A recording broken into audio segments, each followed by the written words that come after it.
બસ તો આવા દે, વાત છે એમની. તેમના નીચે ગયા છે ને આવા દે. કેવા છે તું? આયા રાજકુમાર, આયા તમે? એટલે શું થયું પણ ફાજી પાછો? શું કરતા હતા નીચે? નહીં બેઠો તો સ્વિમિંગ પુલ આગળ. બેઠા હતા? સાચું બોલો, સાચું બોલો.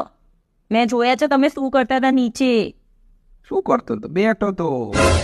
પાણીના જગ લઈને આમ તેમ ફરતા હતા ને પેલા ટેબલ પર મૂકતા હતા. અને મેં ઘરે પાણીનો ગ્લાસ ભરવાનો કીધું હોય તો બકા ભરી લે ને, બકા ચોખ્ખા ભરી લે ને. બકા ચકા ખાઈને મારી જોડે બધું કરાવશે. અને આ બકા લાલે બાબીન કે પ્રસંગ હતો અને મારા થોડી આમ તો ગરી પડે ને યાર. તો આલિયા ભાભીના ઘરે પ્રસંગ હતો તો હેલ્પ કરવાની રીતે કરવાની હોય, મજૂરની જેમ ના કામ કરવાનું હોય. કોઈ મજૂરને જેમ નહીં કરતો. એમને મને કીધું કે થોડુંક હેલ્પ કરો ને મારી ઘેર, આપણે ઘેર જ પ્રસંગ છે ને તો ભાઈ કરવો તો પડે ને મારે યાર. આપણા ઘેરે એટલે સોસાયટી વાળા એને આપણા બાજુ પડોશી એટલે તો આપણે પડોશી તરીકે ના કરવી પડે મારે. એટલે વૈરું પોતાના ઘરવાળાને મારે ને એ ના શોભો. એટલે છે ને મારું ને એ પહેલા તમે સુધરી જજો.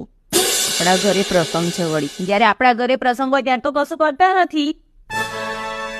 હા, કોણ કે ઘરે મારું જ છે ને હવે. હા, નહીં કરું. હોળી પહેલા છે ને લાલ કરી નાખીશ તમને કલર વગર. હા, તો હું રાત્રે એમને બરોબર છે.